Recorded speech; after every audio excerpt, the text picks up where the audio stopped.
Chaos Cube is an update with different features and blocks, but most notably, the Sulfur Cube.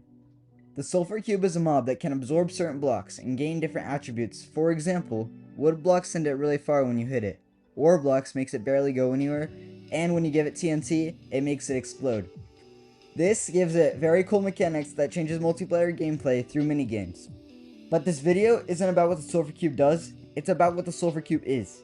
On the surface, it looks just like a slime, with far apart eyes and a small mouth. And it has the same mechanics as a slime, by splitting into two when killed. But I don't think the Sulfur Cube is a variant of slime. I think it's something much more. To understand what the Sulfur Cube actually is, we first have to understand what mobs it can compared to. So, what exactly is a slime? Well, we know slimes spawn underground in slime chunks and in swamps, but do we really know what slimes are? If you look on the Minecraft wiki, you'll see it says that slimes are cube-shaped hostile mobs. RetroGamingNow's video goes further on that, and it's worth a watch if you haven't. He argues that slimes are basically single-celled organisms powered by moonlight, and points to the fact that swamp slimes spawn more often the fuller the moon gets, and never spawn at all during a new moon. While I like this definition, he gave a rough reason why slimes can be found underground in caves. But the Chaos Cube update has given us new insight on why these slimes spawn here. Here's what I figured out. You can get 2 Sulfur Cubes by splitting one in half and letting it grow up, so maybe the same thing happens naturally with slimes underground. And this would also follow how single-celled organisms duplicate in real life. So maybe slimes just naturally divide like cell division, and slimes spawning naturally in slime chunks could just be an array of randomizing rarer spawns. So if slimes are single-celled organisms, what are magma cubes? Well, I believe magma cubes are a variant of slimes. I think magma cubes are corrupted slimes, corrupted with blaze powder. We already know blaze powder is the key ingredient to brew potions. In fact, you need it to brew potions. And we know potions are magic. Even the game says it when you die to a potion apartment. So something about blaze powder can brew magical things like potions, craft magical items like gas fireball, and most importantly, it can even craft magma cream, which is the only thing magma cubes drop. And look what you need to craft it, a slime bowl. I think somehow a slime or a slime block got into the nether and got corrupted by blaze powder energy, magically making it come to life and become a magma cube. Again, RetroGamingNow goes further on this, so please check out his video. Now, let's finally get back to the Sulfur Cube. As we know, it's the newest mob in Minecraft, and a very interesting one, with the ability to take attributes from blocks. Now, this ability is a very unique ability, and only able to be done by the Sulfur Cube. Not even similar mobs like magma cubes and slimes can do it. This leads me to the question, what exactly is the Sulfur Cube? Well, it looks similar to a slime, with a transparent outer layer and a smaller cube of stuff inside. We know the slime's core is slime balls, because it's the only thing slimes drop, but Sulfur Cubes drop nothing. So what are Sulfur Cubes made of?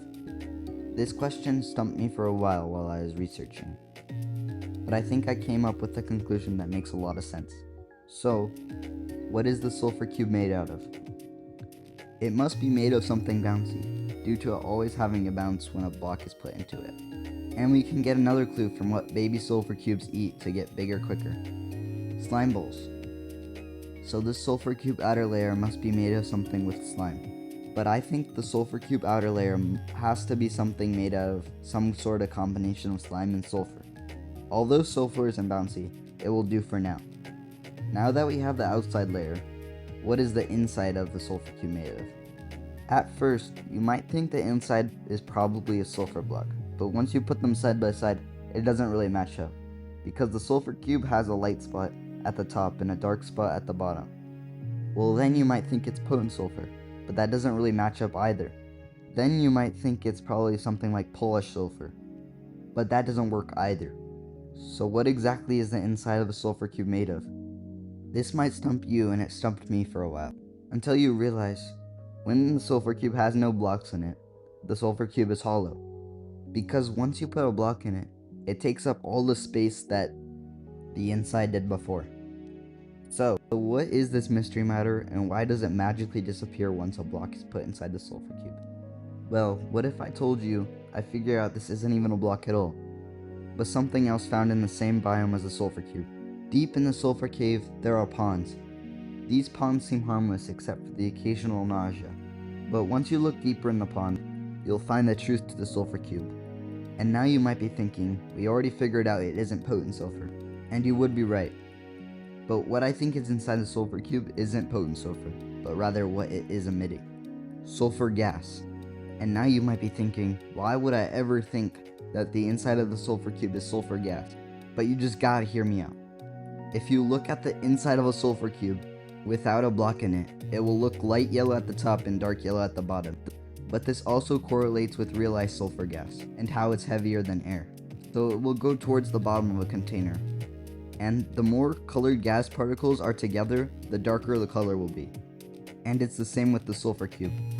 All the sulfur gas in the sulfur cube wants to go down, making all the yellow gas collect near the bottom, making the bottom more dark yellow, and making the top more light yellow. And since the middle is a gas, it would also explain blocks being put in it can make the middle fully disappear, because the sulfur gas can easily escape through the mouth or one of the other holes. I think the middle of the sulfur cube has to be sulfur gas due to this evidence. So now that we know what the middle of the sulfur cube is, let's get back to the outside. And before this, I said that it has to be a combination of slime and sulfur. But now that we know the middle is a gas, another definition comes to mind. A bubble. A bubble is a thin sphere of liquid enclosing air or another gas. But in this case, the other gas is sulfur gas. But then, what would be the liquid sphere? Well, I think since there are no spheres or circles in Minecraft, it was just made into a cube. But there's one thing here that makes me change my definition of the outer layer of a sulfur cube. Because a mix of slime and sulfur would not be a liquid, because sulfur is a solid and slime would just be covering it, still making it a solid. But I think instead of it being a mix between solid sulfur and slime, what if it was a mix between sulfur water in the caves and slime? This would make it a liquid while still making sense, because it would still be bouncy. And another reason I think the sulfur cube can be a bubble is because of one mechanic it has, absorbing blocks. Because bubbles can absorb items too, and have items inside of them, without popping. And this can also help the bubble from getting crushed if a flat thing lands on it. Just like how blocks help the sulfur cube with survival, by becoming invincible to everything except fire and magic. This can also be the reason sulfur cubes are so drawn to blocks, because absorbing blocks can be their survival mechanic. In conclusion, the sulfur cube is filled with sulfur gas due to the middle disappearing when a block is put in it, which would only be possible by a gas, and how the yellow gets darker the farther down on the sulfur cube, due to sulfur gas being heavier than air, and particles coming together at the bottom of a container. Also, the sulfur cube has to be a bubble, by how it absorbs blocks and is filled with gas. Also, the outer layer of the sulfur cube has to be made of slime, due to baby sulfur cubes eating slime to get bigger. The sulfur cube outer layer also has to be made of sulfur water, found in sulfur caves. The mix of slime and sulfur water would make it bounce just like how the sulfur cube does, because slime is bouncy. This leads me to the conclusion that the sulfur cube isn't like its slime and magma cube counterparts, by being made of a mix of one or two solid things throughout, but rather the sulfur cube is a bubble, allowing it to absorb blocks and have a good survival mechanic. And that concludes the video. If you enjoyed, please consider subscribing, because as of uploading this I have no subscribers, because this is actually my first video. I had a hard time coming up with the idea for this video, so please tell me what I should do next in the comments. And now, thanks for watching.